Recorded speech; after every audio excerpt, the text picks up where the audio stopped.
नमस्कार, सत श्री अकाल, राम राम सा, खंबा गढ़ी वड़कम। आप सभी को ऑल टीक मीडिया में फिर से स्वागत है। हमारे साथ पहली बार जुड़े हैं रिटायर्ड कर्नल शैलेंद्र सर।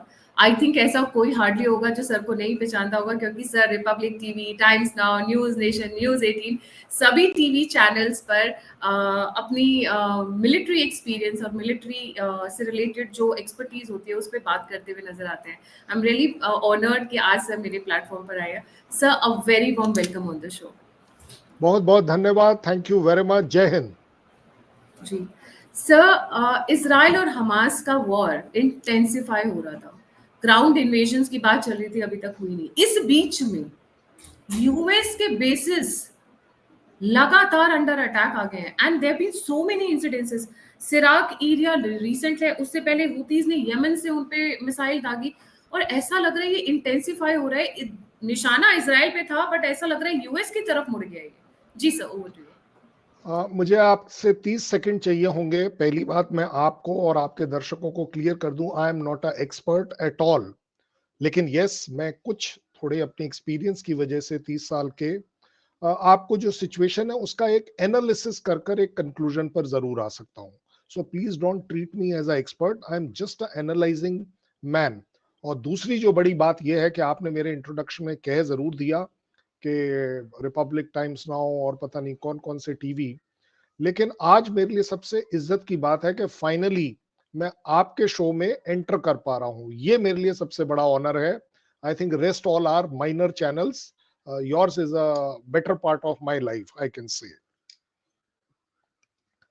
अगर हम इस समय इसराइल हमास यूएस वाली सो कॉल्ड वॉर को पढ़ना चाहेंगे तो ये जरूर पता होना चाहिए, एक छोटा सा बैकग्राउंड, कि इसराइल और पैलेस्टीनियंस का आज का कॉन्फ्लिक्ट नहीं है, बहुत पहले का कॉन्फ्लिक्ट है। 67 में भी था, 47 में भी था। फाइनली जो एक बात बनकर आई 2005 में कि इजरायलीज ने विड्रॉ किया और गाजा पट्टी पैलेस्टीनियंस को दे दी विद अ फेंसिंग कि आप इसमें रहिए। उसमें पैलेस्टीनियंस का हमेशा से जो दुख था वो ये कि आपने हमें एक ओपन जेल में रखा हुआ है, सारा कंट्रोल आपके पास है, पानी, बिजली, ऑयल, सब कुछ आपके कहने से ही आता है, वगैरह वगैरह। इस वजह से हमास अपने आप में एक एग्जिस्टेंस में पहले जरूर था, लेकिन वो बाद में पावर में आ गया in the administration of Gaza पट्टी। और वहां से इनकी जो पुरानी ख्वाहिश थी, जो मुस्लिम ब्लॉक ने सपोर्ट करी थी, वो ये थी कि इजराइलीज नाम की कौम को जिंदा नहीं रहने देना, चाहे वो कहीं भी हो। दिस इज हाउ बेसिकली इनका आपस में प्रॉब्लम चलता रहा कि जेरूसलम मेरा है, तेरा है।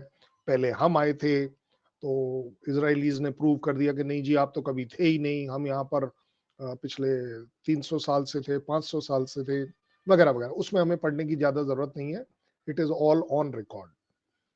अब पिछले 2 साल से एक्चुअली अगर देखा जाए तो रिलेटिवली पीस चल रही थी, और वो पीस इसलिए भी चल रही थी बिकॉज 22 के बाद इनका कोई मेजर कॉन्फ्लिक्ट नहीं हुआ। 2022 वहां से बात आई कि कुछ हद तक, ये आपको शायद लोगों को पता हो या ना, इसराइल भी हर महीने एक मॉनेटरी एड गाजा पट्टी में देता है। बाहर की कंट्रीज भी देती हैं, इस्लामिक कंट्रीज भी देती हैं।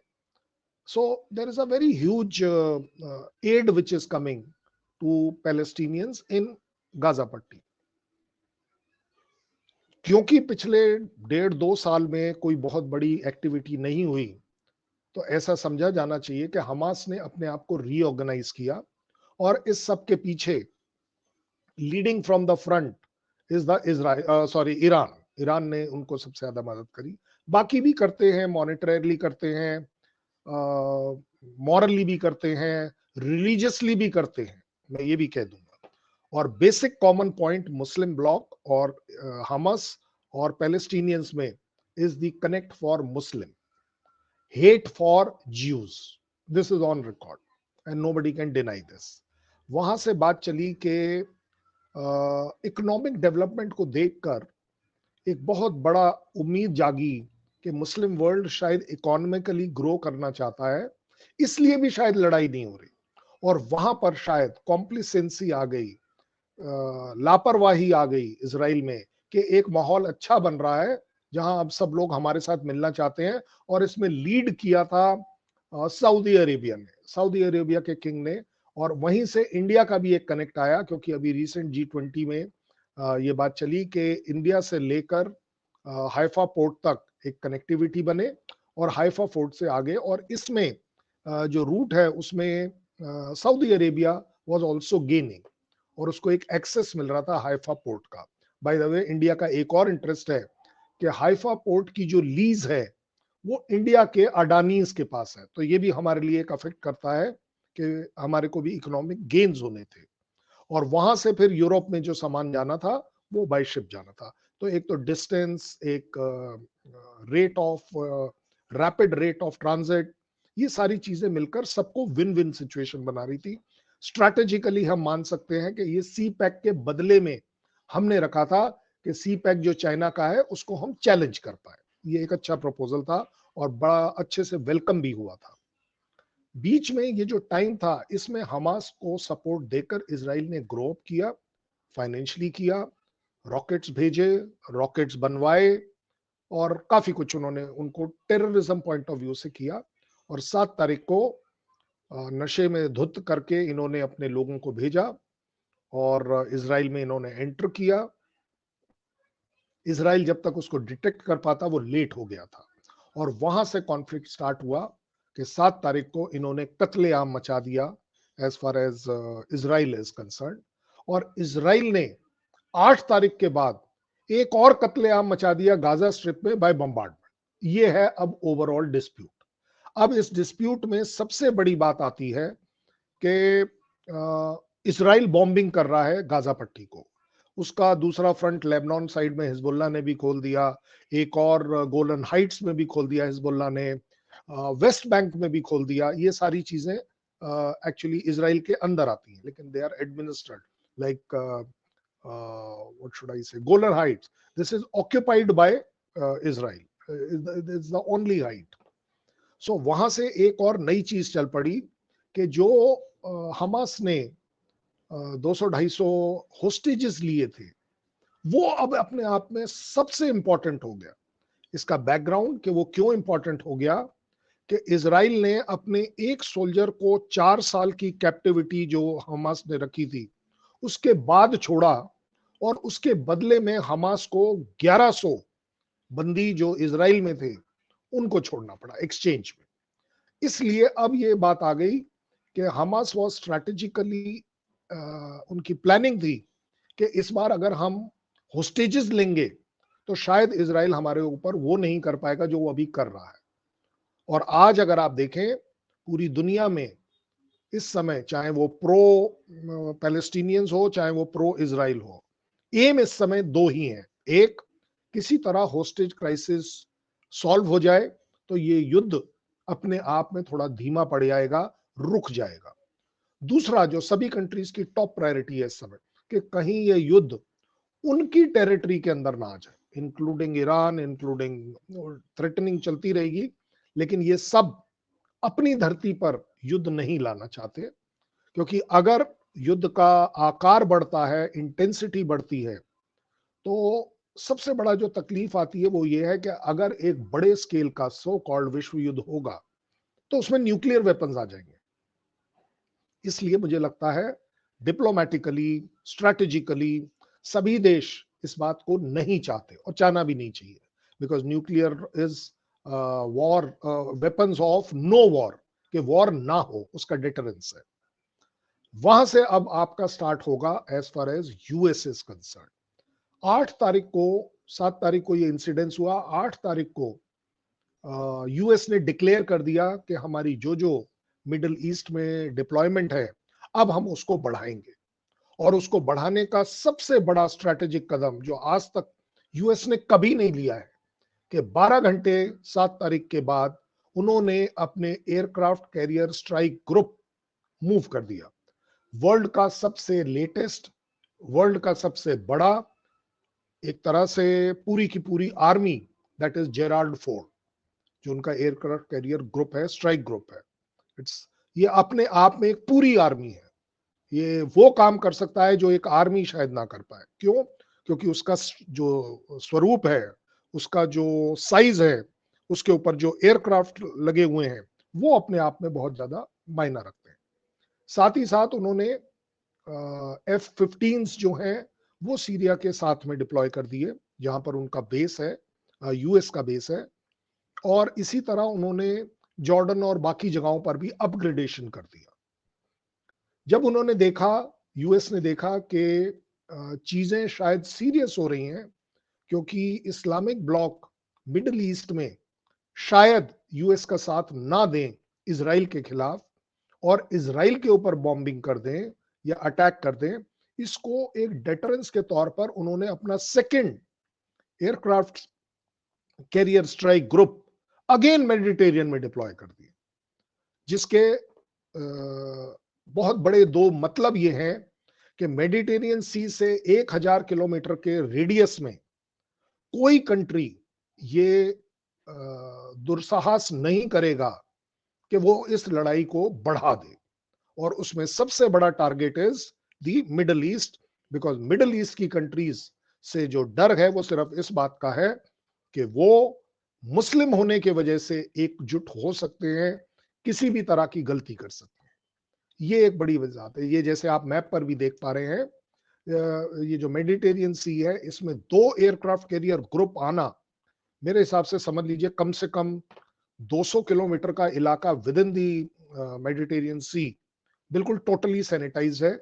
और वहां से किसी भी तरह की कोई जहाज, शिप, कोई भी बोट जो है वो गाजा पट्टी का जो शोर है वहां नहीं जा सकती। किसी भी तरह की कोई, जैसे अभी चाइना ने बोला है 6 वो अपनी फ्रिगेट्स भेज रहा है, बट वो अंदर नहीं आ पाएंगे। क्यों? क्योंकि इन एक एक एयरक्राफ्ट कैरियर ग्रुप में 70 से 80 फाइटर एयरक्राफ्ट इस पे डिप्लॉयड होते हैं। और इन एक एक एयरक्राफ्ट की जो रीच है वो 1000 से 1200 किलोमीटर होती है, और वो भी अगर रिफ्यूलिंग कर दें तो ये डबल हो सकती है। सो मेरे हिसाब से मिडिल ईस्ट को बड़ा क्लियर सिग्नल है कि आप इसमें मत आए। चाइना को भी शायद एक बड़ा सिग्नल है कि आप मत आए, और रशिया को भी एक बड़ा मैसेज है कि आप इसमें बिल्कुल ना पड़े ऑन अ असॉल्ट बेसिस। क्यों? क्योंकि इस एयरक्राफ्ट कैरियर ग्रुप में अपने आप सारे डिफेंसिव मेजर्स हैं, सारे अटैकिंग मेजर्स हैं। It has the cruise missiles, इसके पास सबमरीन्स हैं, and to the extent both are nuclear capable, कि अगर आप लड़ाई का स्वरूप बढ़ाना चाहते हैं तो इनमें वो भी है। These are the strategic weapons of deterrence, कि इनको देखकर अगर आप समझदार हैं तो आप इस युद्ध में ना आए। तो जो एक बड़ा चेंज जिसकी बात मैं आपको समझाने की कोशिश कर रहा हूं कि मिडिल ईस्ट में ऑलरेडी पिछले इतने सालों से यूएस का एक डोमिनेशन था, हम उसको अलग से डिस्कस कर सकते हैं इस क्वेश्चन के बाद। But at the same time एक बहुत बड़ा चेंज अब आ गया, जब 2 स्ट्राइक ग्रुप आकर मेडिटेरियन में लग गए। कुछ F-15 की डिप्लॉयमेंट एक्स्ट्रा हो गई मिडिल ईस्ट में, कुछ ट्रुप्स उन्होंने स्टैंड बाई कर लिए, कुछ ट्रुप्स ऑलरेडी इनके पहले से डिप्लॉयड हैं मिडिल ईस्ट में। सो ओवरऑल सिचुएशन एक इस जगह की बनती जा रही है कि शायद यूएस मिडिल ईस्ट को कन्विंस कर पाएगा कि ये एक सुसाइडल इन्वॉल्वमेंट हो सकती है अगर आप किसी तरह का अटैक का इंटेंशन रखते हैं। जी, तो सर मिडिल ईस्ट की प्री वॉर डिप्लॉयमेंट क्या थी और अब यहाँ से आगे क्या? जी sir. As far as pre war deployment is concern, ये अपने आप में एक बहुत बड़ा मेजर कंसर्न है पूरी दुनिया के लिए, कि जिस तरीके से यूएस ने ऑलरेडी इस्लामिक ब्लॉक को कंटेन करने के लिए, डेटरेंस करने के लिए, उनको मोटिवेट करने के लिए, उन्होंने ऑलरेडी इस पूरे के पूरे इलाके में तकरीबन 26 से 27 यूएस के बेसिस ऑलरेडी बना रखे हैं। ये 7 तारीख से पहले की बात कर रहा हूं। 7 तारीख के बाद वहां पर सिर्फ अपग्रेडेशन किया है। और ये अगर हम देखें तो, जैसे अगर मैं ऊपर से चलना शुरू करूं, अगर इजराइल को हम अपने लेफ्ट में देखें एज अ मैप, और ये जो आपको ब्लू वाला जो है, this is what we are talking about, ये है रेड सी, जो लंबा वाला स्ट्रीक है, उसके ऊपर लेफ्ट साइड में अगर आप देखते हैं तो that is where the Mediterranean sea start. तो इन्होंने सीरिया से तकरीबन 24 किलोमीटर दूर अपना एक बेस बनाया, एक अच्छा बेस बनाया है जो ऑलरेडी चल रहा है। जॉर्डन में अपना एक बेस बनाया, इराक में इनके तब से चले आ रहे हैं जब इराक वॉर हुई थी। उसके बाद उन्होंने उसी से नीचे कुवैत में भी बना लिया, साथ ही साथ उन्होंने बहरीन में बनाया, सऊदी अरेबिया में बनाया, कतार में बनाया। कतार is also one of the big supporter of Hamas. इसी तरह उन्होंने ओमान में बनाया, यूएई तक में उनके बेसिस हैं। ये एक बड़ी इंपॉर्टेंट बात है कि एक छोटे से एरिया में उन्होंने शुरू से बेसिस इसलिए बनाए थे कि इस्लामिक ब्लॉक इजराइल को तंग ना कर पाए, वहां पर रेस्ट्रेन हो। और इसी वजह से आप देखते हैं कि जब से इजराइल ने वो 5 कंट्रीज के साथ लड़ाई लड़ी थी, वहां से लेकर अब तक कोई मेजर लड़ाई नहीं लड़ पाए हैं इस्लामिक कंट्रीज, सिवाय इसके कि वो हिजबुल्लाह को लेबनान साइड से, ऊपर वाली साइड से नॉर्थ, और हमास को सी वाली साइड मेडिटेरियन, और इजिप्ट वाली साइड जो अपने आप में बहुत इंपॉर्टेंट है। इजिप्ट का मैं रेफरेंस इसलिए दे रहा हूं, आज ह्यूमैनिटेरियन ग्राउंड्स पर वो चैंपियन बन रहा है कि हमारे तरफ से रफा बॉर्डर से सामान जाएगा, लेकिन उसमें भी आनाकानी है कि ऐसे नहीं होना चाहिए, वैसे होना चाहिए। वो सब अच्छी बात है, वो आनाकानी चलती रहेगी, लेकिन कुछ प्रोग्रेस हुई है। 20 गाड़ियां जा पाई हैं सामान लेकर, जो अपने आप में बहुत बड़ी बात है। और अगर पूरा सक्सेसफुली काम हो जाएगा तो अच्छा है। लेकिन इजिप्ट के थ्रू सिनाई डेजर्ट से गाजा पट्टी के अंदर टनल्स है, इन टनल से ये इलीगल सामान, एक्सप्लोजिव्स, वेपन सिस्टम्स, एमुनेशन, ये सब जाता है, जो अपग्रेडेड वर्जन्स के होते हैं। और ये कहां से आता है? ये मेडिटेरियन सी वाली साइड से आता है। वहां से ईरान इनको पंप अप कराता है in terms of money and in terms of equipment. और वो जो गाजा पट्टी में ग्राउंड के नीचे एक नेटवर्क ऑफ टनल्स है, उसके थ्रू ये पूरी की पूरी गाजा पट्टी में फैला दिया जाता है, जहां जहां हमास को चाहिए। ऐसा रफली कहा जा सकता है हर 10 बिल्डिंग के अंदर हमास का एक ना एक जगह प्रेजेंस है, हर मस्जिद के अंदर उनका प्रेजेंस है, हर हॉस्पिटल के नीचे कोई ना कोई टनल है, हर तीसरी से चौथी बिल्डिंग, मल्टी स्टोरेड बिल्डिंग के नीचे से उन टनल्स की ओपनिंग है कि आप इधर से निकल कर आइए और दूसरी तरफ से नीचे चले जाइए। और इसी वजह से आज अगर आप देखते हैं, कोई भी अगर क्लिपिंग देखेगा वीडियो की जो इजराइल जारी करता है, हमास जारी करता है कि जी बहुत तहस नहस हो रहा है, उस तहस नहस के बीच में एक ईगल्स आई रखी है। आप देखेंगे कि बीच वाली बिल्डिंग तो तहस नहस हो गई, उसके बाएं वाली बिल्कुल खड़ी है, दाहिने वाली खड़ी है, उसके पीछे वाली भी खड़ी है, which is quite amazing, which means कि मेरे जैसा आदमी इसको पढ़ पाता है। इसको बोलते हैं pin pointed attack, precision guided ammunition is being used. इसका मतलब है कि उसकी इंटेलिजेंस है कि बीच वाली बिल्डिंग जो है, इसके नीचे उनका हेडक्वार्टर है, इसके नीचे इस समय वो है, किसी भी नंबर में, वो नंबर्स कोई काउंट नहीं कर सकता, but they are the control headquarters of Hamas. इसलिए आप देखते हैं कि हर बार अटैक वही होता है, और ये नहीं होता कि 2 किलोमीटर बाय 2 किलोमीटर के बीच की सारी बिल्डिंग्स गिरा दी, ऐसा नहीं हो रहा है। आप थोड़ा सा ध्यान दीजिएगा तो आपको ये दिखाई दे जाएगा, इट इज पॉइंटेड। दूसरा, एक और बड़ी बात बताता हूं, जिस बिल्डिंग पर, जिस सो कॉल्ड मॉस्क पर, जिस सो कॉल्ड स्कूल पर क्लेम किया जाता है कि ह्यूमैनिटेरियन, मुझे नहीं पता, आप सोच लीजिए, आप इवेल्युएट कर लीजिए, इतनी दनादन फायरिंग चल रही है, एयरफोर्स की फायरिंग चल रही है, आर्टिलरी की फायरिंग चल रही है, मिसाइल्स की फायरिंग चल रही है, आप वहां स्कूल रन कर रहे हैं। ऐसे माहौल में क्या बेवकूफ आदमी भी अपने बच्चों को स्कूल भेजेगा, या बेवकूफ प्रिंसिपल वहां पर स्कूल चलाएगा? वो एडवर्टाइजमेंट के लिए ठीक है स्कूल के ऊपर बमबार, क्योंकि ये सब के सब हमास के अब सेंटर बन गए। अभी आपने थोड़े दिन पहले देखा कि वो हॉस्पिटल को गिराया गया, किसी ने गिराया वो ज्यादा जरूरी बात नहीं है। एक 300 बेड के हॉस्पिटल में 800 लोग क्या कर रहे थे? उनका कहना है रिफ्यूजीज थे जो इधर उधर मूव कर रहे हैं, उन्हें लगा कि हॉस्पिटल सेफ है। क्यों? क्योंकि रेपुटेशन ये है, और ये एक्चुअली पिछले बार भी हुआ है, कि इजराइल ने जब जब अटैक किया है, बताकर किया कि फटाफट इस बिल्डिंग को खाली कर दीजिए, 30 मिनट में अटैक आने वाला है। मैं ये नहीं कहूंगा कि ये सही बात है, but this is also moral values कि वो करते हैं। इसके साथ साथ इस हॉस्पिटल के अलावा 5 हॉस्पिटल्स को वो नोटिस दिया गया था कि आप खाली कर दीजिए। उसमें से 3 ने खाली भी किया, ऐसा नहीं है। क्यों? क्योंकि उसमें से एक बच्चों का हॉस्पिटल था। वो बच्चे वाले हॉस्पिटल के लोग अपने अपने बच्चों को ले गए दूसरी जगह। ये जो है, और इसमें भी अगर आप देखें, अगर आपको कभी भी वीडियो क्लिपिंग देखने को मिले, majority of the damage first was started जो कार पार्किंग एरिया है। क्यों? क्योंकि कहा जाता है, इंटेलिजेंस की जो उन्होंने रिपोर्ट्स दिखाई हैं, कि वो कार पार्क से हमास ने फायर किया था और वो मिसाइल होके उस हॉस्पिटल में लग गया। और वैसे भी मैं आपको बता सकता हूं, अगर वो किसी मिसाइल अटैक का काम है, आर्टिलरी का काम है, एयरफोर्स का कोई हैवी बॉम्ब का काम है, तो वहां पर एक क्रेटर होगा, एक खड्डा बन जाएगा जब आप बड़ा अटैक करते हैं। वो बड़ा खड्डा वॉज अ माइनर खड्डा।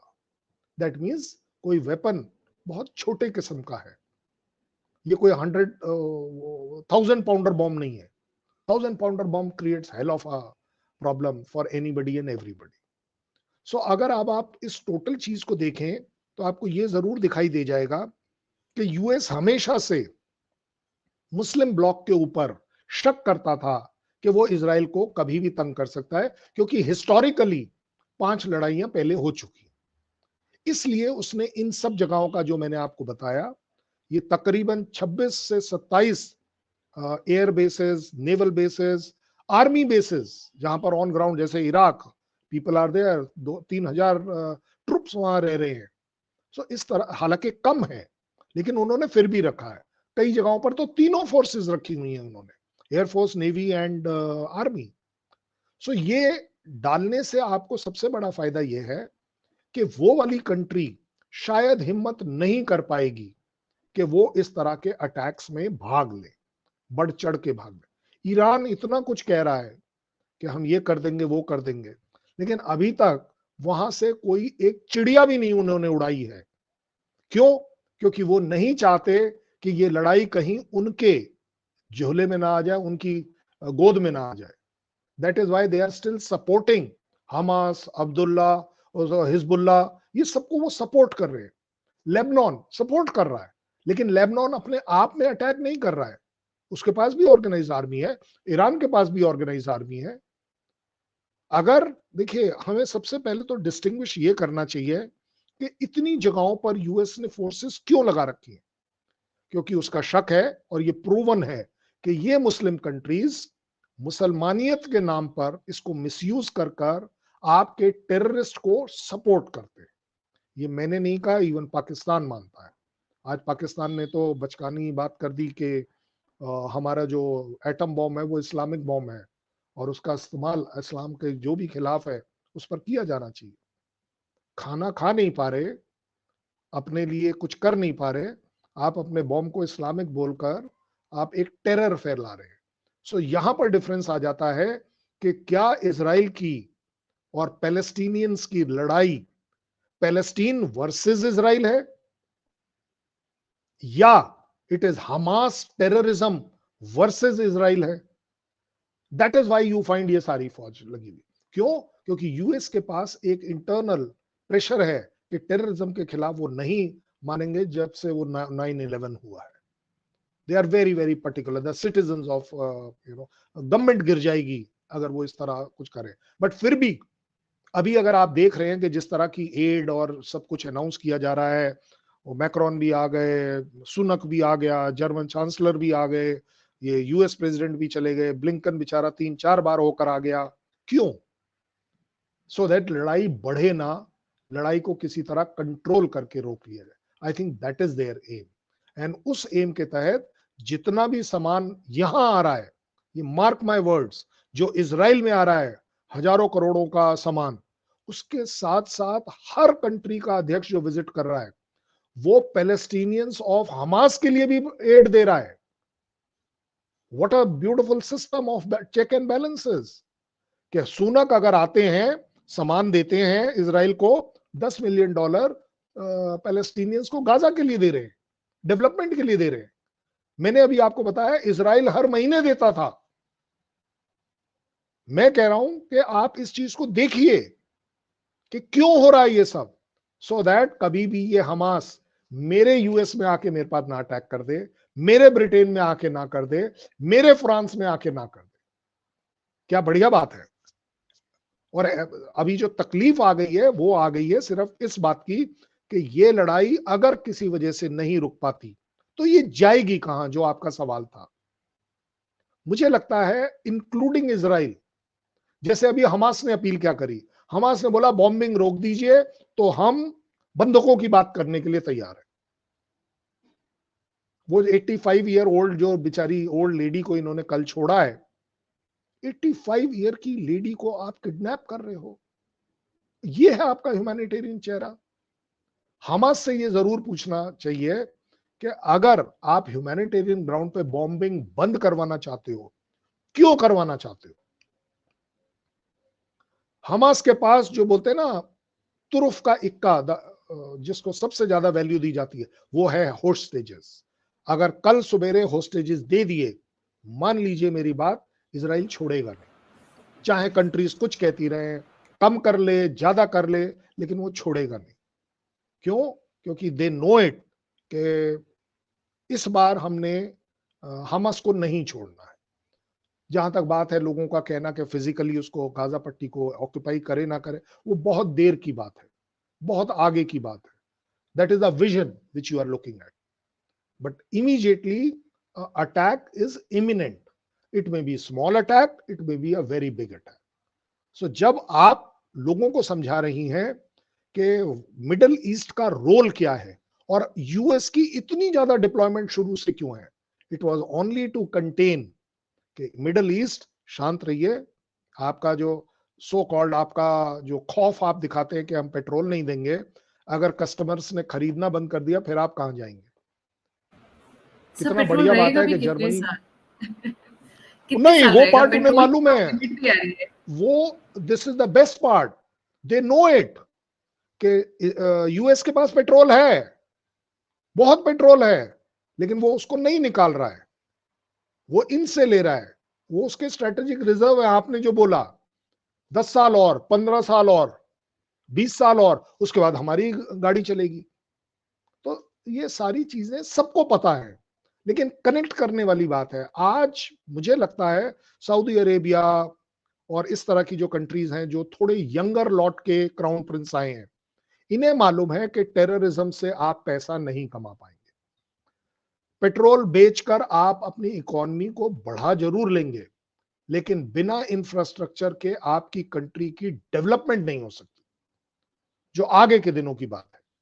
तो ये लोग कंसर्न्ड है, लेकिन जहां मुस्लिम की बात आ जाती है, चाहे वो ईरान बोल दे, हिजबुल्लाह बोल दे, चाहे हमास बोल दे, they are forced to get together कि नहीं यार, इसके ऊपर तो बात नहीं चलेगी, हम इसमें ये करते हैं वो करते हैं। That is why you find कि एकदम से वो इकट्ठे हो जाते हैं, और इस स्ट्रैटेजी को यूएस समझता है, और इसीलिए 26 bases banana just in about 8 to 10 countries, ये क्लियरिटी दिखाता है कि प्रायोरिटी क्या है। अब अगर हम यूएस की फर्दर स्ट्रैटेजी देखें तो वो ये है कि वो मेडिटेरियन को इनएक्सेसिबल कर देगा, रेड सी को इनएक्सेसिबल कर देगा। आपने बताया वो यमन से जो रॉकेट छोड़ा गया था, मिसाइल छोड़ी गई थी, which was heading in the direction of Israel. अब वो पहुंचती नहीं पहुंचती वो डिबेटेबल रहेगा, क्योंकि मेरा अपना आकलन है until unless it's a cruise missile और आईसीबीएम, तभी वो पहुंच पाएगी, क्योंकि यमन से Israel will be just about 900 to 1200 kilometres. ये कोई छोटी मिसाइल नहीं जा सकती। एंड लकीली क्योंकि रेड सी के अंदर यूएस की शिप्स प्रेजेंट है, उन्होंने उसको इंटरसेप्ट करके डाउन कर दिया। बट ये हुआ क्यों? क्योंकि हुती जो टेररिस्ट हैं यमन के, उनको पैसा कहां से आएगा? आप देखिए ये सारी चीजें ऑर्गेनाइज्ड है। ऐसे नहीं हो सकता कि हुती सडनली डिसाइड करेगा कि चल भाई आज से पहले तो मैंने अटैक किया नहीं, इस बार करके देखते हैं। This is the character of some organised force. Hamas साथ कनेक्ट करिएगा अब आप लाइनों डॉट्स को। हमास 1.5 साल तक कुछ नहीं करता। उसके बाद 7 तारीख को वो उस तरीके से आता है जो कभी किसी ने सपने में नहीं सोचा था कि आप पैरा मोटर्स से आएंगे। Para motoring is a phenomenal surprise, क्योंकि हमारे के पास एयरफोर्स है नहीं, लेकिन उन्होंने एडवेंचर एक्टिविटी के बहाने चाइना से वो खरीदे पैराग्लाइडर्स एंड पैरा मोटर्स और लेकर वो लैंड कर गए। क्या बढ़िया बात है। Otherwise they can not breach the fence. 5,000 से 7,000 रॉकेट डाले सो दैट उनका आयरन डोम पकड़ ना पाए। आयरन डोम की कैपेसिटी है, कैपेबिलिटी है कि भाई 20 मिसाइल एक वो रोक सकता है। आपके पास 8 है, 800 मिसाइल लगा लीजिए, क्या बड़ी बात है। लेकिन 5,000 को कैसे रोकेंगे? Second good strategy. तीसरा कि उस फेंस को जो कि इनप्रेग्नेबल है, आप उसके ऊपर बॉम्ब गिराएं, उसके ऊपर ड्रोन से हमला करें और आपके मोटरसाइकिल बॉन्ड लोग उसमें से कूद के दूसरी साइड चले जाएं। ये ऐसा कभी इजराइल सोच नहीं सकता था। इंटेलिजेंस फेलियर है या नहीं वो सेकंड स्टेज की बात है, लेकिन एक बहुत तरीके से वो आया 7 तारीख को। उसके बावजूद आज तक वो फायरिंग कर रहा है। दैट मीन्स उसने 2 साल में स्टॉकिंग करी है। 1,000, 2,000, 5,000 रॉकेट नहीं है उनके पास। हिजबुल्ला के पास अगर 1.5 लाख ऐसा एस्टिमेट दिया जाता है रॉकेट्स हैं और मिसाइल्स हैं, आर्टिलरी है। Hezbollah is a very well organised force. 70 से 80 हजार उनके सो कॉल्ड टेररिस्ट हैं, लड़ाके हैं, वो अपने को बोलते हैं, प्रॉपर यूनिफॉर्म पहनते हैं, हमास नहीं पहनता था। ये सारी बातें अगर कनेक्ट करेंगे तो आप देख पाएंगे कि इसके पीछे एक ऑर्गेनाइज्ड मिलिट्री एडवाइस अवेलेबल है। ये ऐसे नहीं होता। हमें मालूम है कि जैसे इस समय इजराइल के अंदर इराक का जो इन्वेडर था, सो कॉल्ड, जो लीड कर रहा था, आज वो इजराइल में टेल अवीव में क्या कर रहा है और क्यों कर रहा है? क्योंकि हमने तो बोला है और उन्होंने डिक्लेयर किया there are no boots on ground. Israel के प्रोटेक्शन के लिए अभी तक यूएस फोर्सेस लैंड तो हुई नहीं है, लेकिन उनकी इंटेलिजेंस, सर्वेलेंस और बिल्टअप एरिया में फाइट करने के तरीके एक वो आदमी बता रहा है यूएस आर्मी का, जो आज जर्नल है, और वो भी journal of the urban warfare, जो अपने आप में एक स्पेशलाइज्ड वॉरफेयर है। वो आपको इंटेलिजेंस के डॉट्स को कनेक्ट करके बता रहा है कि आपके होस्टेजेस कहां हो सकते हैं, क्योंकि लड़ाई इस समय हाथ है, ब्लैकमेल हो रही है on the name of hostages. आज हमने ही कहा साम दाम दंड भेद, सब कुछ ट्राई करेगा इजराइल, सब कुछ ट्राई करेगा यूएस। ऐसा नहीं है उसमें यूएस सिटीजन नहीं है। यूएस का एक बहुत बड़ा कंसर्न है कि गाजा पट्टी में भी उनके सिटीजन अटके हुए हैं यूएस के। सो दे वांट, और इसी तरह बाकी कंट्रीज के भी हैं, और मेरे हिसाब से कम 1,500-2 हजार लोग हैं जो छुपे हुए हैं, क्योंकि अगर हमास वाले उन्हें पकड़ लेंगे तो एक और टेररिज्म से रिलेटेड होस्टेज हो जाएगा जो वो चाहेंगे। तो इसलिए वो छुपे हुए हैं और वो ढूंढ रहे हैं वो तरीका कि रफा बॉर्डर का खोल दीजिए। रफा बॉर्डर में 2 पोस्ट है, एक है मिस्र से सामान अंदर जाने के लिए जो मिस्र कंट्रोल करता है, और एक है बाकी पब्लिक के आने जाने के लिए जो इजराइल कंट्रोल करता है। मिस्र अलाउ नहीं कर रहा कि जो इजराइल वाली कंट्रोल्ड क्रॉसिंग है कि उसको खोला जाए, उसको खोलने नहीं दे रहा। क्यों? आप तो ह्यूमैनिटेरियन है, क्यों नहीं खोलने दे रहे?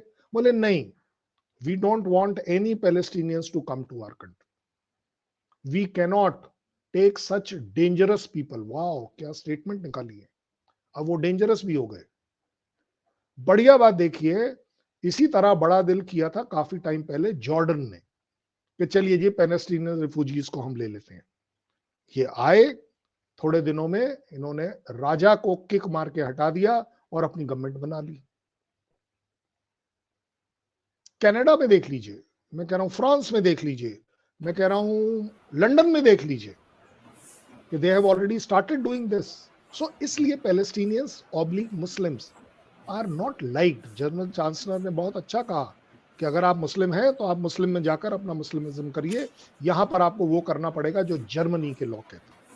This was regarding that burqa, it will not be allowed, कि आप ये नहीं कह सकते कि मैं एयरपोर्ट क्लियरेंस में बुर्का हटा के नहीं जाऊंगी। बुर्का पहन कर जाओ, वगैरह वगैरह। सो अगर आप ओवरऑल सिचुएशन देखें, इंक्लूडिंग जॉर्डन, जिसमें इतने सारे पैलेस्टीनियंस हैं, बट नहीं ले रहे वो भी। मैं कह रहा हूँ लेबनान, वो नहीं ले रहा। मैं कहता हूँ चलिए जी ईरान, क्योंकि आप सबसे बड़े चैंपियन हैं। ईरान का वेस्टेड इंटरेस्ट ये है कि he wants to be the leader, वो लीडर बनना चाहता है इस्लामिक ब्लॉक का, जो वो सऊदी अरेबिया को नहीं पसंद करेगा, क्योंकि इस समय उनकी चल रही है। So that is why they want to assert कि हम मुस्लिम के नाम पर कुछ भी कर देंगे। ये जो जब से मुस्लिम का वॉर बन गया हमास, वहां से कंफ्यूजन स्टार्ट होता है कि is it a terrorist organisation और समथिंग एल्स। जी सही बात है। जी। सर ये तो पूरा का पूरा चल रहा है मेडिटेरेनियन की साइड पे। Does it reflect a changing world order, पहला क्वेश्चन। और दूसरा, ये इंडिया के लिए क्या इम्पैक्ट आएगा? जिस तरीके से सिचुएशन चेंज हो गई, जो हमारा इंडिया मिडिल ईस्ट कॉरिडोर था, वो भी कहीं ना कहीं अब मुझे इम्पैक्ट होता हुआ नजर आ रहा है। जी सर। जब आप बात करेंगे world order, what is world order, समझना चाहिए। मैं इसे अपनी लैंग्वेज में, सिंपल लैंग्वेज में अगर आपको समझाऊं, world order has to be dynamic, rigid नहीं हो सकता। और उसका मैं चश्मदीद गवाह आपको दे रहा हूं। India is one of them जो नॉन अलाइंड मूवमेंट में विश्वास करता था। आजकल India selective alignment, as per our convenience, as per our strategic aims, as per our development, as per our economic growth, we are changing. ये वही America है जिसने अपना फ्लीट भेजा था पाकिस्तान के सपोर्ट में कि इंडिया को रोक दिया जाएगा। ये वही है। हम इतने ज्यादा एनिमी थे। ओपनली अमेरिका पाकिस्तान की टेररिज्म को सपोर्ट करता था, हमारे खिलाफ नहीं सुनता था। आज चेंज हो गई। वही रशिया, मेरा इतना अच्छा दोस्त था, सपोर्टर था, रिलायबल फ्रेंड था, वगैरह वगैरह, आज वो कहता है कि जो भी आपने मेरे को पेमेंट करनी है ऑयल की, ठीक है कम रेट में करेंगे। लोगों का बड़ा मिसकंसेप्शन है कि उसने हमें कंसेशन दिया है। उसने कंसेशन नहीं दिया है, उसकी मजबूरी है। कौन लेगा? लेगा कौन? सबसे बड़ी बात, हमारे खिलाफ, इंडिया के खिलाफ सैंक्शन इसलिए नहीं लगे हैं क्योंकि जर्मनी का कहना है कि अगर आप रशिया से ऑयल $60 और उससे नीचे खरीद रहे हैं तो आप खरीद सकते हैं और हमें दे सकते हैं। यह है सैंक्शन। मतलब जर्मनी खुद नहीं लेगा क्योंकि उसने वो कर रखा है, सैंक्शन लगा रखे हैं कि हम ये ऑयल नहीं लेंगे। लेकिन वही ऑयल इंडिया के थ्रू जाएगा और $60 के से कम का जाएगा तो हम ले लेंगे। इसका मतलब क्या है कि इतना पैसा रशिया ना बना पाए। 2-2.5 लाख बैरल अगर पर डे वहां से जा रहा है तो उसका पैसा अकॉर्डिंगली ज्यादा है। और अभी थोड़े दिन से ये डिस्प्यूट चल रहा है कि अब उसने बोला ओके ठीक है, आप मुझे युआन में दे दो, चाइनीज करेंसी में दे दो। हमने कहा हम चाइनीज वाला भी नहीं देंगे, हम तो आपके साथ बार्टर सिस्टम रखेंगे कि आप हमारे रुपए ले लीजिए। अब उसके बाद हमारे रुपए भी एक्चुअली इतने ज्यादा हो गए हैं कि वो कहता है कि आप ही रख के रखिए, क्योंकि मैं रुपए चलाऊं कहाँ? वो अपना करेंसी वैसे नहीं चला पा रहा, वो सिर्फ चाइना के साथ चला पा रहा है। So there are strategy. तो अब आपने जो बात करी है world order, world order has to change, will keep on changing and it deserves to be changed। और इसी को किसी अच्छे बंदे ने बोल दिया कि आप वर्ल्ड ऑर्डर को वर्ल्ड ऑर्डर मत बोलिए, मैट्रिक्स बोलिए। कि वो कनेक्टिविटी, इधर से कनेक्ट, इधर से कनेक्ट, इधर से कनेक्ट, कौन सा कनेक्ट, कैसा कनेक्ट, ऊपर का कनेक्ट, नीचे का कनेक्ट, इसके हिसाब से चलिए। आज हम G20 में साउथ अफ्रीकन कंट्रीज को लेकर आए, अफ्रीकन यूनियन को लेकर आए। क्यों? आपको क्या लग रहा है कि everything is black and white? No, there is much gray available in that. We want the neutralization of the Chinese in South Africa। कि अगर उसका इन्फ्लुएंस बढ़ता चला गया, वो इसको कंट्रोल कर गया, तो भाई साहब इसका भी वही हाल होगा जो पाकिस्तान का हो रहा है। तो ये बहुत बड़ी बात है। और India is doing a strategic thing. ऐसा नहीं है कि हम भी चाहते हैं साउथ अफ्रीका में जाना, ऐसी क्या बात है कि हमारा भी ट्रेड बढ़े। लेकिन चाइना का ट्रेड अगर कंपटीशन में आ गया तो हमारे लिए तकलीफ है। अब आपने जो बात करी कि economic effect on India, India will be badly affected, there is no doubt about it, but still मैंने जैसे आपको एग्जांपल दिया, हाइफा पोर्ट हमने लिया ही लीज पर इसलिए था कि भाई साहब कुछ कमाई होगी, भगवान धर्म खाते के लिए तो लिया नहीं है।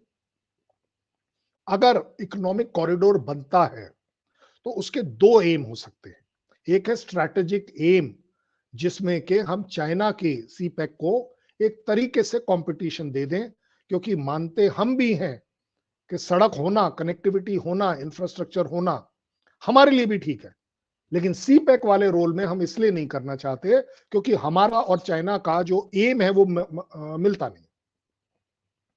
पाकिस्तान को लगा कि उसने चाइना लूट लिया सीपैक में आके, बहुत बढ़िया बात है, लूट लिया। अब आप देखिए वो कहां है। अब चाइना भी रो रहा है, वो बोल रहा है नहीं मैंने तो जो पैसे इसमें लगाए हैं, ये तो मुझे दिख नहीं रहे कि आगे बढ़ पाएंगे, क्योंकि आपके यहीं पर उनके वो सीपैक का जो काराकोरम वाला जो एरिया है वहां पर चाइनीज ने उनको मार पिटाई कर दी पुलिस स्टेशन में कि ये एरिया हमारा है। सो पाकिस्तान इज ऑल्सो रियलाइजिंग, बोले ना बोले लेकिन उनका इंटेलिजेंसिया भी वेल एजुकेटेड है, दे अंडरस्टैंड।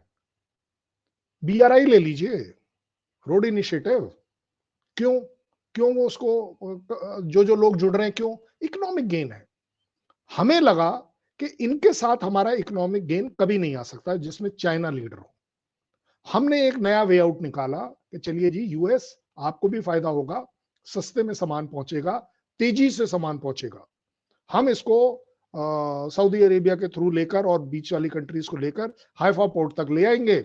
इसराइल भी गेन कर जाएगा, वहां से हाइफा पोर्ट से आपके पास आ जाएगा और तेजी से आएगा, सेफली भी आएगा। तो ओवरऑल अगर आप देखिए, India is definitely affected because India का एक बहुत बड़ा so called reliable oil supplier is from middle east, कोई डाउट नहीं है। ये तो अभी हमने टेम्पररली बिकॉज ऊपर नीचे कर देखे तोल मोल, तो हमारे को रशियन वाला ऑयल चीप पड़ रहा है, हम ले रहे हैं उसका, हम थोड़ा बहुत फायदा उठा रहे हैं। नहीं तो हम पागल है, इंडियन ऑयल पागल है, ओएनजीसी पागल है कि वो जाकर वहां पर करेगी। देखिए बिजनेस को बिजनेस की तरह करने में फायदा यही होता है कि आप अपनी कंट्री फर्स्ट के लिए सोचेंगे। अब आप देखिए हम उनको, जो मिडिल ईस्टी कंट्रीज है, उनको हम मना क्यों नहीं कर रहे? उनका भी ऑयल आ रहा है हमारे पास, ऐसा नहीं है हमारे पास नहीं आ रहा। हम उन्हें इसलिए मना नहीं कर रहे कि we don't want to antagonise, कि अगर कल किसी भी वजह से रशियन ऑयल आना बंद हो जाता है तब क्या करेंगे? इसलिए आप मिडिल ईस्ट को भी अपने हाथ में रख रहे हैं। ऐसा नहीं है कि ईरान इराक दोनों से हमारी तनातनी चली हुई है, हमारे रिलेशन ठीक है। बॉर्डर रोड्स की हमारी सबसे ज्यादा ऑर्गेनाइजेशन को जो रोड बनाने का बिजनेस है वो कहां है? Afghanistan, Iraq, Iran. We earn lot of money from there, there is no denying that fact. There are, हमारे इतने लोग वहां काम कर रहे हैं, एम्प्लॉयमेंट ले रखी है हम लोगों ने, वहां से हम लोग अपने अपनी रोजी रोटी कमा रहे हैं। इतना आसान नहीं है। कनाडा के साथ हमारे रिलेशन खराब जरूर हो गए कुछ दिनों के लिए, ठीक हो जाएंगे, लेकिन हमारा क्या इंटरेस्ट है? क्या आप वहां से वो 2 4 5 15 लाख बच्चों को वापस ला पाए जो वहां एजुकेशन के लिए गए थे? जैसे यूक्रेन में हुआ, हमें 17 लाख लोगों को वापस लाना पड़ा। देखिए इंटरेस्ट की जब बात आएगी तो वर्ल्ड ऑर्डर हमें भी मालूम है, ये वही यूएस है जो कभी पाकिस्तान का अपना नहीं हुआ, हमारा तो कभी अपना था नहीं, लेकिन हमने रियलाइज किया, समझदारी के साथ इसको इवेल्युएट किया कि अगर हमें इंफ्रास्ट्रक्चर, हाई टेक्नोलॉजी, निश technology, economic gains, make in India skill में अगर हमें यूपर उठना है तो एक इस बंदे के साथ चलना पड़ेगा। यस, हम सिर झुका के नहीं चलेंगे पाकिस्तान की तरह, हम डिक्टेट नहीं। यूएस ने बोला ना कि आप S-400 मत लो रशिया से, हमने तो ले लिया। उन्होंने शुरू में बोला सैंक्शंस, हमने बोल दिया भैया आपके सैंक्शन अभी आप ही के यूरोपियन कंट्रीज और नेटो में नहीं लगे, आप हमारे ऊपर कैसे लगा दोगे? आपको याद होगा जर्मनी ने क्या बोला था, तब फ्रांस ने क्या बोला था फरवरी मंथ में, कि by December we will stop taking the gas from Ukraine और रशिया। क्यों? तुम्हारे सैंक्शन मेरे ऊपर कल से लागू होने चाहिए और तुम्हारे ऊपर लागू करने के टाइमिंग आप फरवरी में बताओगे कि मैं दिसंबर में बताऊंगा कब बंद होगा। This is why I am saying there is nothing called. आपको क्या लग रहा है यूएस की क्या इज्जत रहेगी कि उसी के so called closest European friends ने एनर्जी तो ली। So that is where the when we are talking about, ये जो बात होती है ना कि world order, what is world order? US is the world order? अगर थ्योरेटिकली आपके सवाल को जवाब दूं, it should have been United Nations to set the world order. उसको आपने डिफंक्ट बना रखा है। क्यों? क्योंकि आपके फेमस 5 फ्रेंड जो हैं वो किसी भी चीज को वीटो कर सकते हैं। हफीज को टेररिज्म में पीएचडी दे रखी है आपने, लेकिन आप बोलते हैं कि नहीं जी हमारे हिसाब से वो नहीं होना चाहिए। क्यों नहीं होना चाहिए? क्योंकि चाइना ने कर दिया वीटो, कभी रशिया ने कर दिया वीटो, कभी आपके यूएस ने कर दिया वीटो। क्यों? What is world order? World order is you public, me public, जनता, they are the one who decide. लेकिन ऐसा नहीं होता। आपकी जनरेशन और मेरी जनरेशन के बीच में अगर हम डिफरेंशिएट करें, people like me are very grateful to Russia के भाई साहब आपने हमें 71 में वेपन्स दिए, आपने हमारे को सपोर्ट किया। अगर आपकी सबमरीन उठकर ऊपर नहीं आती तो ये 7th फ्लीट इनका चलता चला आता। 7th फ्लीट एकदम से रुक गया। आई एम ग्रेटफुल, मेरे मेरे रोंगटे खड़े हो रहे हैं इस समय अगर रशिया की बात करूं। लेकिन आज भारत स्मार्ट हो गया है, थोड़ा एजुकेटेड हो गया है स्ट्रेटेजिकली, कि हमने बोला यूक्रेन और रशिया वॉर में कौन गलत है कौन सही नहीं। हमने smart statement the, this is not a era of war. Very good. आपका इंटरेस्ट गाजा पट्टी में और इसराइल में क्या है? इसराइल आपको निश टेक्नोलॉजी देता है, सबसे बड़ी बात यह, ये वो टेक्नोलॉजी हमें देता है, हेरॉन यूएवीज देता है वगैरह वगैरह, जो आपको नॉर्मल उसमें कोई नहीं देगा शायद।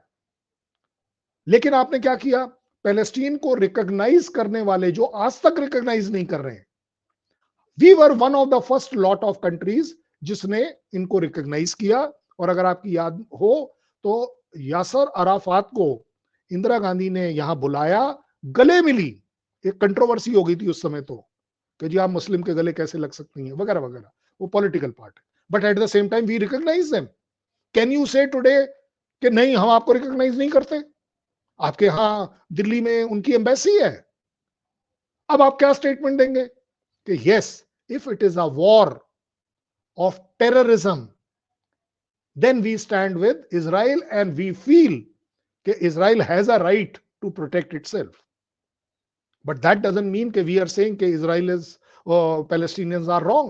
Hamas is wrong. We are saying हमें पूरा पता है हमास के पीछे कौन खड़ा है। हमास किसके लिए लड़ रहा है? पैलेस्टीनियंस के लिए लड़ रहा है। पैलेस्टीनियन के पीछे कौन खड़ा है? ईरान खड़ा है, मुस्लिम ब्लॉक खड़ा है। ईरान के पीछे कौन खड़ा है? वो इस्लामिक ग्रुप खड़ा है। 57 कंट्रीज, एक दो नहीं, उसको भी अपना इंटरेस्ट देखने का है। बट ये डायरेक्टली आपको प्रूव करता है कि this is not a very small dispute of a territory, it is a wider dispute between US backed Israel and the complete Islamic block. Islamic block तिलमिलाया इसलिए भी है कि जब वो 5 कंट्रीज मिलकर अटैक कर रही थी एक बार इजराइल पर, इजराइल जीत गया। पाकिस्तान आज तक आपके पीछे क्यों पड़ा हुआ है? क्योंकि he lost 71 war, he lost Kargil war, he lost 47 war. There is nowhere he has won. वो आज भी आपके इसलिए पीछे पड़ा है कि चलो जी अब मैं टेररिज्म वाले रास्ते से आपको तंग करूंगा। क्योंकि उनके अंदर एक ये बोलते हैं ना भावना ये आ गई है कि कभी ना कभी मैं इंडिया को लूज करूंगा। मुशर्रफ ने कारगिल कराया, ये मैंने नहीं कहा, उन्होंने नहीं कहा है, एक्सेप्ट किया। क्यों कराया? क्योंकि Musharraf was the brigade commander जब साइचिन ग्लेशियर की लड़ाई हो रही थी and he lost it, he lost it. वो दिल में गुबार रह गया कि इंडिया ने मेरे को मारा है, वो चीफ बन गया। आज पाकिस्तान इतना बड़ा, जैसे आपने बोला ना वर्ल्ड ऑर्डर, वर्ल्ड ऑर्डर क्या है मैं आपको दिखा रहा हूं, आप अपने आप इवैल्यूएट कर लीजिए, सही या गलत मेरे कहने से मत करिए। पाकिस्तान चैंपियन बन रहा है इजरायली मुस्लिम्स का, ठीक है, it is on record. Brigadier Zia ul Haq, who later on became the dictator of Pakistan, he was invited by Jordan कि आप इन पैलेस्टीनियंस का मैसेकर करिए, इन्हें निकालिए। ऐसा कहा जाता है, official figure was 5 to 7,000 Palestinians were killed by brigadier Zia ul Haq की ब्रिगेड आई थी पूरी ये काम करने के लिए, और उन्होंने अंधाधुंध मारा। पैलेस्टीनियंस का जॉर्डन का क्लेम है 25,000 लोग मरे उसमें। आप बता दीजिए कहां का चैंपियन है इसको। इसलिए मैं बोल रहा हूं there is nothing called as world order. आज जो चाइना ने बोल दिया पाकिस्तान को चुपचाप कर लेगा, यूएस किसी को कुछ बोल देगा चुपचाप कर लेगा। जी जी, जब हम बात करते हैं मेडिटेरेनियन में, आपको लगता है यहाँ पे एक पावर प्ले चल रहा है मेडिटेरेनियन से होते हुए रेड सी को कंट्रोल करने के लिए, चाहे वो यूएस हो गया, रशिया हो गया, इंडिया हो गया, चाइना हो गया, एक गेम चल रही है, पॉलिटिकल गेम चल रही है कंट्रोल करने के लिए। ये Israel Hamas war just started I would say, but it has actually intensified that power politics for control from Mediterranean to the Indian Ocean we are the Red Sea. जी sir. जब हम बात करेंगे control of Mediterranean sea, it is black and white understandable between everybody and anybody कि आप सी के कुछ distance तक वो आपका है, उसके बाद वो सारा का सारा इंटरनेशनल वाटर है। ऐसा होना चाहिए। मुझे बता दीजिए चाइना को किसने हक दे दिया कि यस आप पैलेस्टीनियन के ऊपर भी दादागिरी कर लें अपनी सी में, आप 13 डैश डाल दें अपनी मर्जी से कि जी इस तक के राइट आपके हैं, उसके आगे पूरे राइट मेरे हैं। इंटरनेशनल के तो है ही नहीं। That is why you find every second day US does a exercise there. अगर मेरा ये अपना गलत विचार हो सकता है, अगर सिर्फ it was matter of controlling Mediterranean sea, तो मुझे लगता है कि यूएस हमेशा अपना एक स्ट्राइक ग्रुप वहां रखता, लेकिन वो ऐसा नहीं कर रहा है बिकॉज उसे मालूम है कि हमास गाजा वाली साइड इजराइल के कंट्रोल में आ जाएगी अगर कोई प्रॉब्लम क्रिएट करेगा। हमारे को इन्फ्लुएंस कर सकते हैं बिकॉज हमारी इन 27 मिडिल ईस्ट में ऑलरेडी डिप्लॉयमेंट है, and Mediterranean sea is not कोई ऐसा 1,000-2,000 किलोमीटर वाला एरिया नहीं है कि जहां से उस तक नहीं पहुंचा जा सकता। बात हो रही है ना केवल इंटरनेशनल ट्रेड की जहां जरूरत होती है, Haifa port is very important, लेकिन बात यह भी होती है कि who will gain economically from the fishing right, वो mineral rights and this right and that right. That is where in बड़े कंट्रीज की एक क्लैरिटी के साथ दादागिरी है कि आप इंटरनेशनल नॉर्म्स लिखते समय तो लिखते आप हो और उसका उल्लंघन भी आप ही करते हो। जैसे कि क्लाइमेट चेंज ले लीजिए, they are the biggest defaulter just because they have to give money, इसलिए उनकी दादागिरी है, आपकी नहीं है। there is a definite case that people want that yes Mediterranean sea में हमारा से हो, रेड सी में तो पता नहीं कब से उन्होंने लगा ही रखा है। और अगर क्योंकि इंडियन ओशन में इन सबको फायदा ये होता है कि इंडिया डज नॉट क्लेम कि जिस तरीके से ये लोग क्लेम करते हैं। हम बोलते हैं कि ठीक है beyond so much everything is international, we will even protected. हमने कभी किसी को नहीं रोका, किसी कंट्री में नहीं रोका। आप इसे कमजोरी भी बोल सकते हैं, एक क्वालिटी समझ सकते हैं, ह्यूमैनिटेरियन समझ सकते हैं, कुछ भी समझ सकते हैं। किसी ने अभी तक बात नहीं करी कि गाजा में अगर सो कॉल्ड 12 से 16,000 बिल्डिंग्स टूट गई, 16,000 से ज्यादा टन एक्सप्लोजिव वहां गिर गया, भाई साहब क्लाइमेट कंट्रोल फिर कौन करेगा? उसकी पॉल्यूशन की बात कौन करेगा? मेरे कंट्री में आकर आप बात करने के लिए तैयार है। तो इन कंट्रीज का जो इन्फ्लुएंस है वो इसलिए भी बढ़ाना चाहते हैं क्योंकि इन्हें मालूम है, like I hope you know it, China से कोई चीज जा ही नहीं सकती दूसरी कंट्रीज में बिना इंडियन ओशन पास किए। क्यों? जी उसी को बाईपास करने के लिए वो सीपीईसी बनाने की कोशिश, सीपैक बनाने की कोशिश कर रहे हैं। यस, वो कर रहा है। हमारी कोशिश ये थी कि उसका एक काउंटर हम ले लें हाइफा तक। That is our way of thinking. ऐसा नहीं है कि सब कुछ सही है या गलत है, हमारे लिए ये सही है, उसके लिए वो गलत है, सिंपल। जी, thank you so much sir for joining. It was a wonderful session. जाने से पहले सभी व्यूअर्स से रिक्वेस्ट है, please don't forget to like, subscribe and share the all need media. अगर आप कंट्रीब्यूट करना चाहते हैं, फीडबैक देना चाहते हैं, मुझसे जुड़ना चाहते हैं, तो सभी लिंक्स डिस्क्रिप्शन बॉक्स में। इसी के साथ जय हिंद, जय श्री राम, हर हर Mahadev. Thank you very much. जय हिंद।